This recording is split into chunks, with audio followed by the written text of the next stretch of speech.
morning and welcome everybody to my first podcast. One of the things I learned the hard way when I started my YouTube channel in the very beginning was the importance of sound. Many of you let me know early on that some of the videos, the sound quality was not great, and I tried several cheap microphones. Basically ended up realizing you can't, if you're going to have a podcast, and certainly if you're going to do videos and stuff, the one thing you can't skimp on is sound quality. I put off the podcast because podcast is basically all sound, even though they're as you can see me, I am recording the video with it. It's still a forum that's meant to be listened to, not necessarily watched so much. And I really wanted to make sure that I had something of quality sound so that it didn't sound terrible. I did go out and I'll show you what I got for those that are watching on video.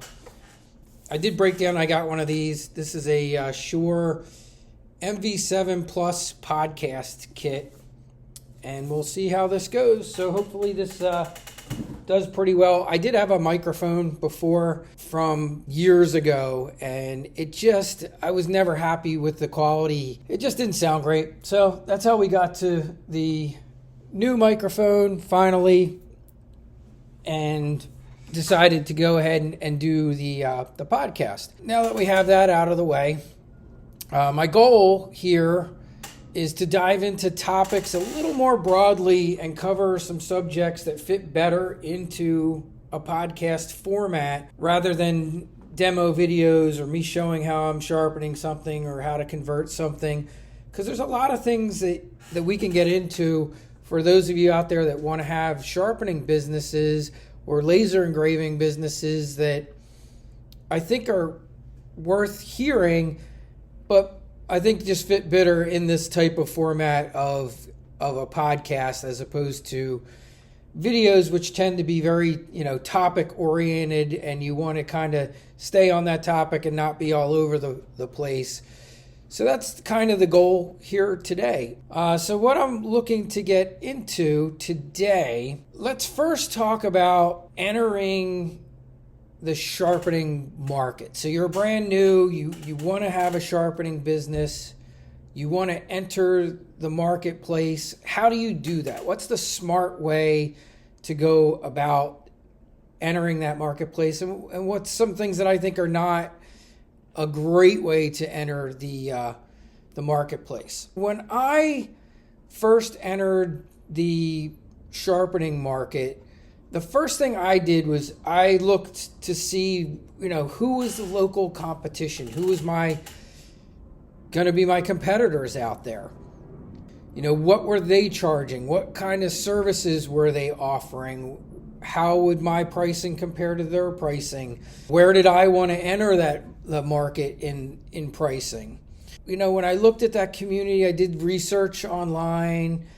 I wanted to see, what customers were looking for in the area. All those kind of little things kind of helped shape what eventually I guess became a business strategy for entering that sharpening market. Now, one crucial thing to remember is the importance of being flexible as you enter this new marketplace. Now, why do I say that? And it's just from my experience.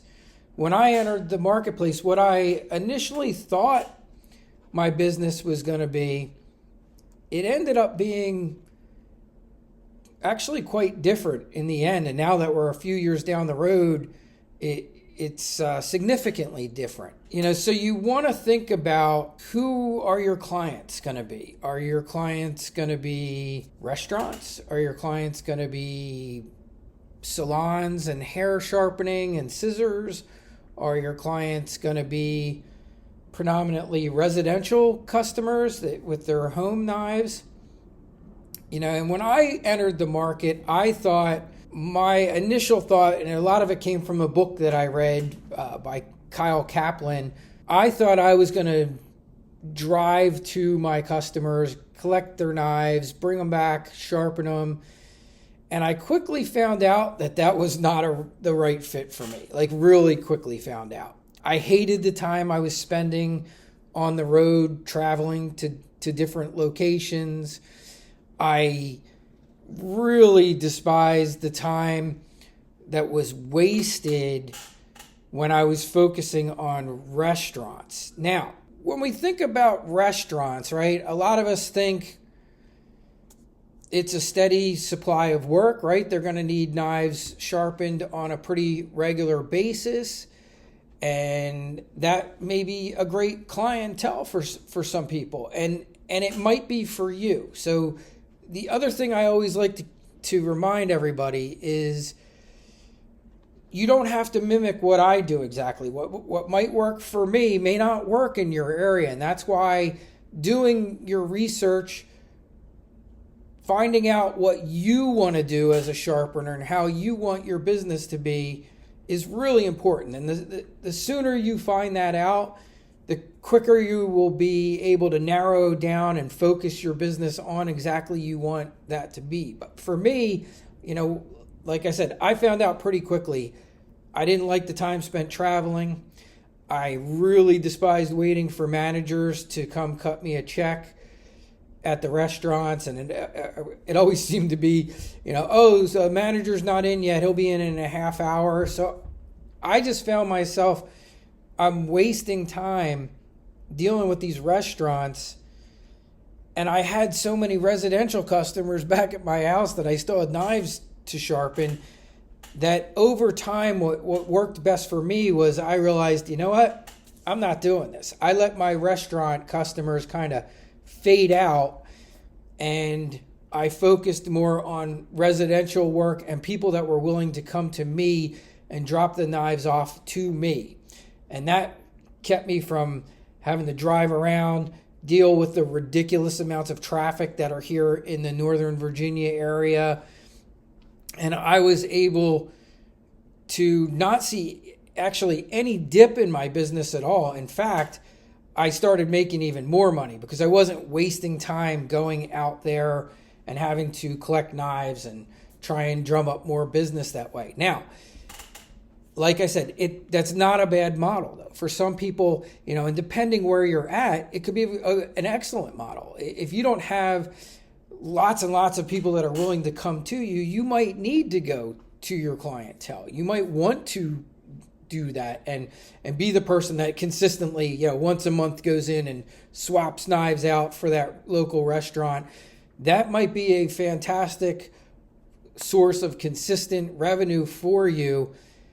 But for me and my area where I was, that just wasn't meant to be, and it wasn't what I wanted to do.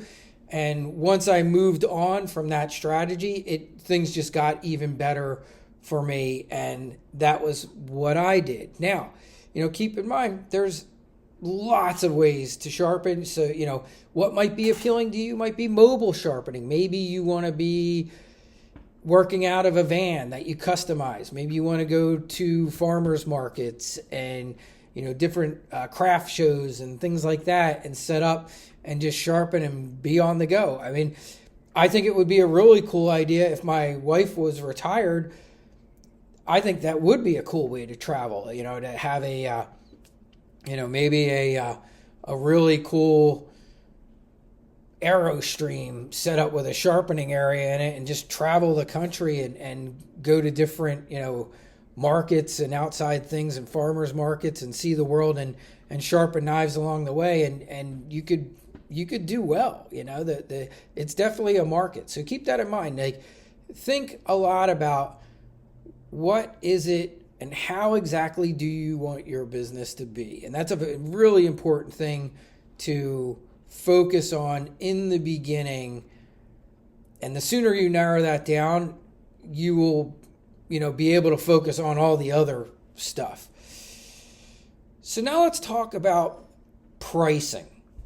And this is a huge, important topic area to get into. And it's a trap that I see a lot of new sharpeners fall into. So one of the mistakes a lot of people make when they enter the sharpening market especially if they have competition. Now, if you have no competition, it's not really going to be that big of a deal. But if you have competition, I think one of the biggest mistakes that you can make is trying to undercut everybody. And this was one thing I didn't do, and I had learned this from other businesses and things that I was involved in, what we call like a race to the bottom. You know, if you are like, oh, I'm going to undercut everybody, I'm going to be the least expensive, a lot of times the mindset's really easy to think like, oh, everyone's going to come to me and they're going to stop going to Bob up the street because, you know, oh, he's charging $2 more a knife or $5 more a knife. Don't get in the race to the bottom. It's a recipe, in my opinion, for disaster. If you think, oh, I'm going to go in and undercut everybody. And I'll just give you an example. One of the members of the Guild of Professional Sharpeners, a guy named Matt, who runs Potomac Sharpening, I remember when Matt entered the market, and you would technically say that Matt and I are in the same market. We're in this DC, Northern Virginia metro area. Matt's only, I think, 17 miles from me. Now, here's the difference, which will be different for all of you out there. 17 miles where I live can be an hour and a half drive. So we are literally, you know, a stone's throw away from each other. If you were out in the country, if you're out in rural America, you know, 17 miles for some people is a trip to the grocery store. So 17 miles, depending on the demographics in your area, may be a very short distance, maybe a very long distance. It's a short distance here, but one of the problems here in Alexandria and Maryland and DC is, you know, I'll give you an example. My wife, her office building's 10 miles from here. There's times it takes her 45 minutes to an hour to come home because of traffic. When you enter that marketplace, people are still looking at the pricing. So with Matt being right across the river from me, his pricing would affect me depending on how he entered the market. And I really thought it was great. Matt actually copied like almost my entire website when he entered the marketplace. He copied my pricing. I mean, exactly what I was charging, he was charging. And I think he might even been a little bit concerned, like, oh, is he going to be upset with me? And I wasn't at all. I was actually happy that he didn't go in and just undercut everybody. And I tried not to do the same thing. When I first entered the sharpening market, there was a business that had been established for about 17 years at the time, which was District Cutlery, who had been here forever. And that was one thing that I did. I went in and I took a look to see what their pricing was, you know. And I honestly, figured like these guys are the best. They've been doing it for almost 20 years now. I'm going to try and get in the same market they're at. What's their pricing? But I didn't want to undercut them, and I wanted my pricing to be, you know, the same or in the same general area. I didn't want to be too cheap. I didn't want to discount I didn't want to be the discount sharpening guy. For me around here, that's the farmers markets, guys. If someone doesn't want to pay what I'm charging for sharpening, they can take it to one of the numerous farmers markets that we have around here, because there are a few, and there's some sharpeners that show up at those. I didn't want to do that. I knew that I didn't want to be that guy either, but I also didn't want to hurt the local competition. I didn't want to hurt their pricing. So when I entered, I tried to match District Cutlery's sharpening prices. Now, he does a lot of things. We do things very, very differently. He's very specialized when it comes to hand sharpening Japanese knives and restoring Japanese knives. I don't do any of that. He's an expert, you know, and you can go and check out his prices and what he gets for doing that, you know, and that is a lot of work. All of my sharpening is like Tormek machines, 1x30s, guided sharpeners like a TS Prof, but I don't do any hand sharpening of Japanese knives. And that's where I also wanted to say, like, it's okay to have a good relationship with your competition. So my competition is District Cutlery, but you know what? A lot of the stuff that District Cutlery sells and a lot of these nice Japanese knives that I do sharpen, I got and I have these customers because these are customers that have bought knives there and then but come to me to sharpen them. So I don't badmouth them. They're a member of the guild, and I've learned a lot from them.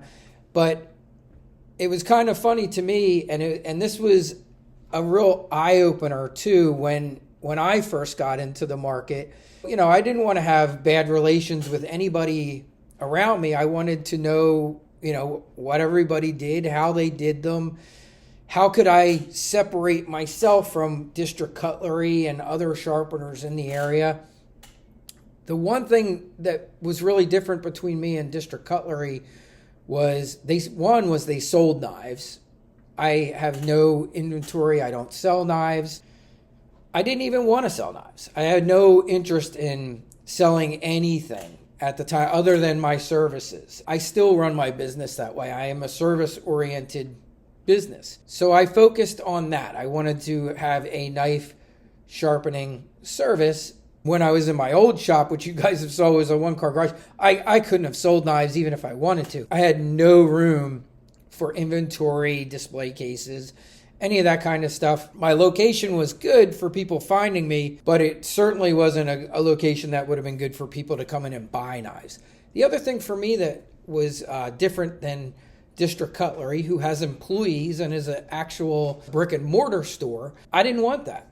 You know, I have never wanted employees. I have always wanted to work for myself. I have avoided that. You know, I have considered it at times, but it was even, believe it or not, it was District Cutlery's meeting at the Guild of Sharpeners, listening to them talk about the difficulties of having employees. You know, lessons that they learned from having employees. After seeing them and talking to them, I decided, you know what?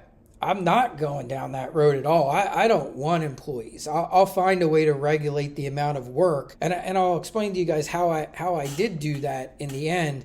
But I have always avoided having employees. I don't want to train my next competitor either, and that's something you have to keep in mind too. If you're training some young kid to, you know, come in and sharpen, and he decides, you know what, I'm going to go do this myself now that I'm really good at it, you might have just trained local competition that you maybe don't want to have that close to your business. I know for District Cutlery, one of the things that was eye-opener for me is they've kind of learned that the hard way too, and they went back to them doing the sharpening and trying to get people to sell knives for them. Now, because they have a brick and mortar store, and that DC area where I'm in is expensive, they kind of have to sell knives to be able to pay the rent and stuff like that. And that's an interesting thing, you know, like when we talk about guys like Cliff Curry, who I'm, you know, friends with, and many of you guys are kind enough and often be like, hey, you know, Paul, I follow you, I follow Cliff.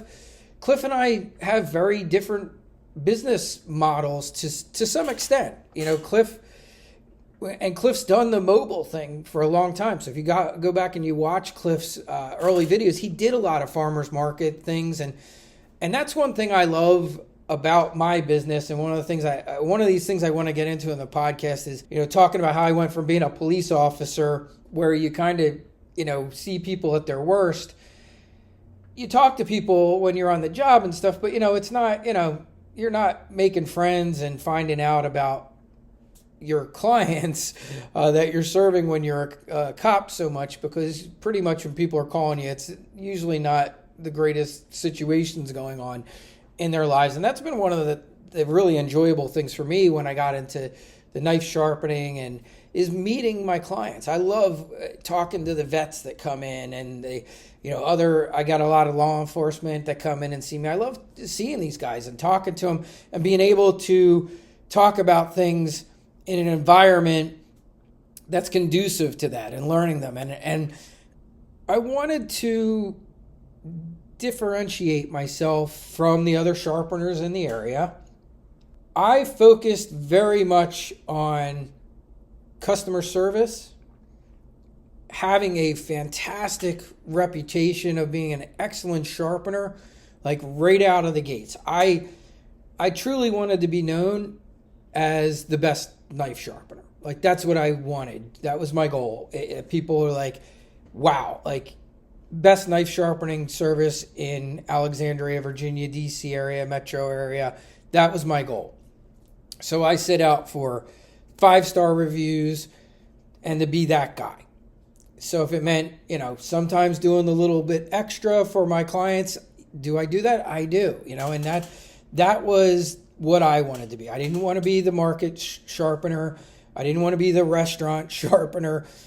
I wanted to be that local guy that could sharpen just about anything you brought to him, but he was the best. He was known for being that best guy. And then as I went down the road and got a good clientele and got a good following, I also wanted to do some other things, and some other things interested me. And I've told the story many times about how I got into the laser engraving. Was a CEO of a company, and I've said to you guys, like, we have a lot of people in this area, and some of them are quite wealthy. And I had a CEO come in. He wanted 150 knives engraved for his, bosses around different divisions around his company that were all over the country. And I had no way to do that. I didn't laser engrave. It hadn't even really it wasn't even really a thought that had entered my mind. That's what brought it to my attention a few years ago. And so I looked at it, kept looking at it, and eventually, and I've talked about it many times before, that the prices of lasers came down,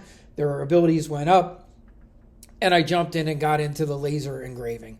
I was the first sharpener that was also offering laser engraving services in this area. That was how I went about setting myself kind of apart from my competition, and it is branched out into really almost two separate businesses, because what I thought was going to be just laser engraving knives has turned into laser engraving tumblers and laser engraving rocks, which I just did this week, and I'm going to tell you the cool story with those. But it also goes back to just being able to talk to your customers and have cool things happen. Knives, of course, was the obvious one.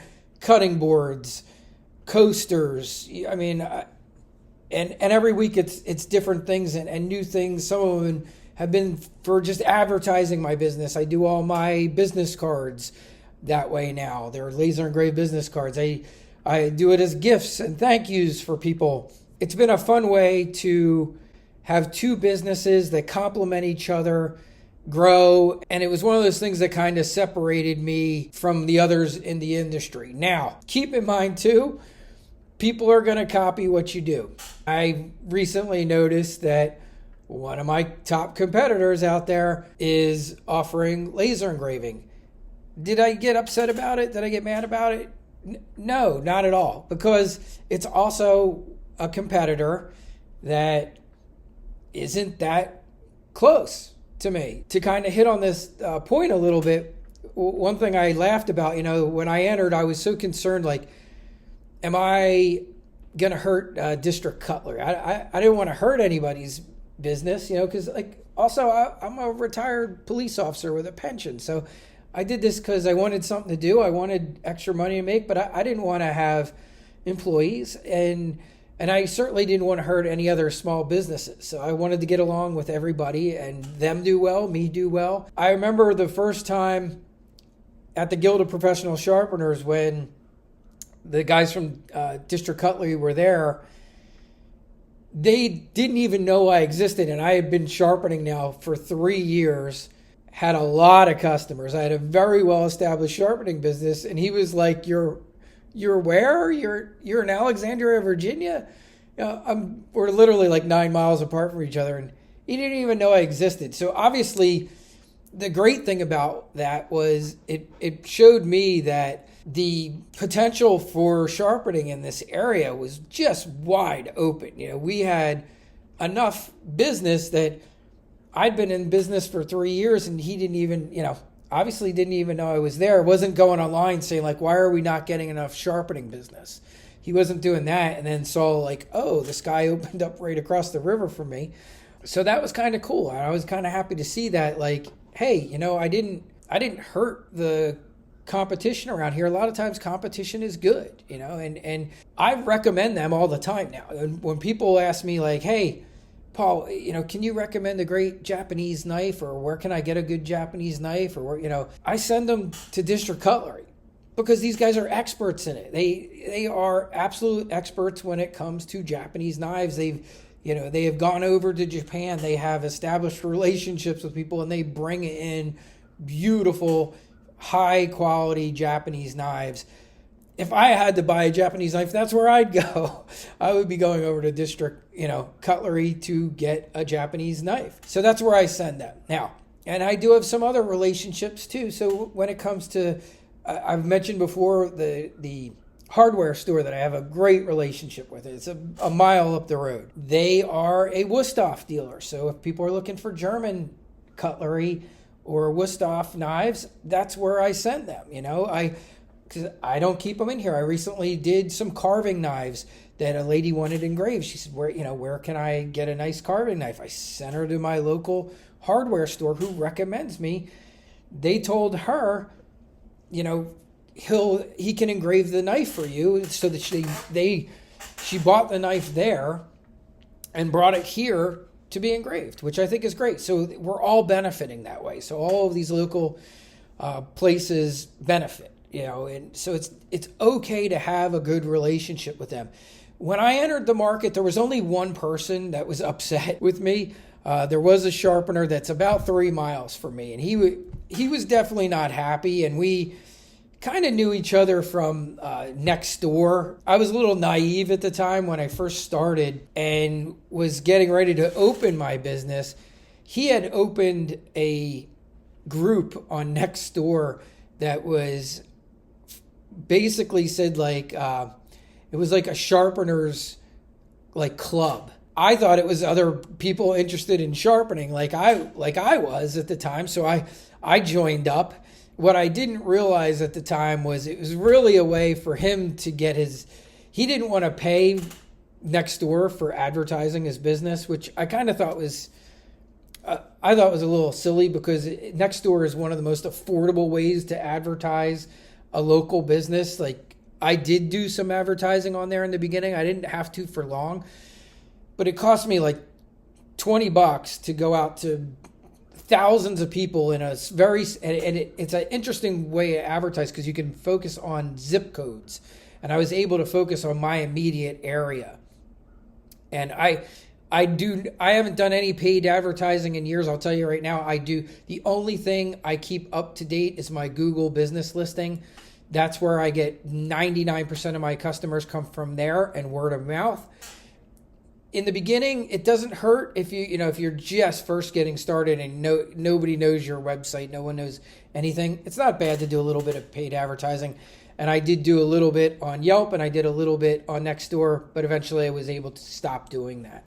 But what I ended up finding out was he had started this just as a way to kind of get around doing paid advertising. But what I did was I just backed away totally. I was posting like things that I had sharpened, and realized like, oh, he's doing this because he just wants people to know that he has a sharpening business. So I left the group. I stopped even advertising on Nextdoor. I just totally backed away from it and said, you know what, that's his thing. He wants to advertise there. He wants to pretend he's has a sharpening group as a way to advertise. Fine, you can have it. And didn't concern me at all. I just backed away from it altogether and focused on other things. Like I said, in a short period of time, I realized, like, I don't think he affects me at all. We're 3 miles away, and there's still that much business in this area. Now, I can't say that's the same for everybody, but in this densely populated area of Northern Virginia, close to Washington, D.C., we could easily, I think, handle even more sharpeners in the area. I don't think it would hurt my business. If someone opened up down the street, I don't think it would hurt the clientele and business that I've already established and built and have going out there. Just know that the competition's not a bad thing. Now, I even recommend him to people because there's things that, and he's great. He has been sharpening for 30 years, even longer than me.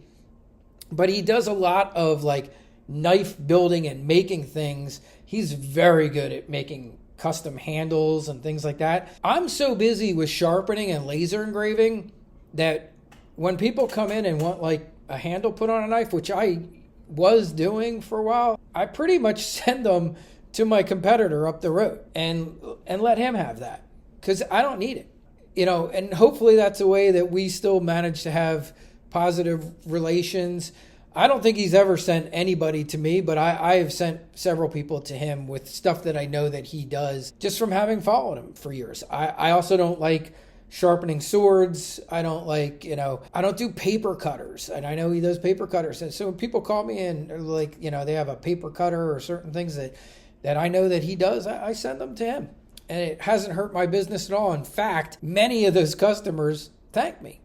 Oh, wow, that's so awesome that you would refer me to somebody else. And I have had people that I've sent to him for sharpening that have come back with laser engraving. I think the best approach is always try and be friendly with your competitors if you can. And if they copy you, don't be offended. Like I said, someone's now doing laser engraving of knives too. I think it's awesome. Good. Hopefully you got questions, they can ask me. We are definitely not in, such close proximity to each other that it's definitely not hurting my laser engraving business at all. And I still think this area, which is always listed in the top side gigs that you can start to make money on the side, which is knife sharpening, not necessarily laser engraving, but I think that is a great thing that you can do too if you want to have your own business. It's wide open. I mean, generally, that's kind of how I feel about it. I just think that, there's lots of room in most places for people to do that and not have to have an adversarial relationship with your competition. So just think about that when you enter your market. Just to reiterate some of the things from earlier, don't worry about, don't be cutthroat, don't be the lowest guy, don't get in a race of pricing to the bottom. It's a big mistake, and you'll be better off not doing that. So one of the rewarding aspects is, for me at least, is being able to talk to customers. As I mentioned earlier, I love being able to talk to people, whether it's veterans coming in. I would love to interview. I've mentioned before, you guys saw in a video, Justin Lake had come in here. He's a pretty well-known Navy SEAL. And, if I had a well-established podcast then, I probably would have, interviewed Justin. But it's also just getting, cool little stories and things to tell about what happens with your business. I just got into laser engraving rocks. I have an uncle that died a year ago this February. He's buried up in Arlington. Fantastic uncle, was a role model for me in so many things in life. I miss him a ton, and we all miss him. He died too young. He was only in his 70s, and I had really hoped, that same year I had lost my mom, and the year before I had lost my father. I had really hoped that he would be around for a good another 20 or 30 years, being that he was my mom's youngest brother, and then we kind of lost him suddenly. But I wanted to do something special for him. My wife does a thing. She belongs to this really wonderful group called Team Rubicon. They go around and they do all kinds of help, with all kinds of natural disasters and cleaning up things and parks. And they take part every year at Arlington Cemetery and Alexandria National Cemetery. Has a huge wreath laying, and they put wreaths on all the veterans' graves.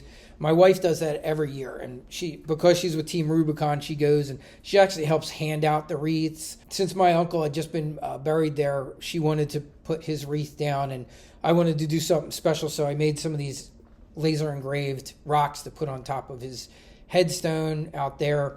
It was funny because sometimes this is how things go. You do something like that, and next thing you know, you have clients bringing that kind of stuff in. So I had a client literally the day that I just finished doing a bunch of these rocks, which was the first time I had ever done memorial rocks. And I thought about doing them, for pets and different things.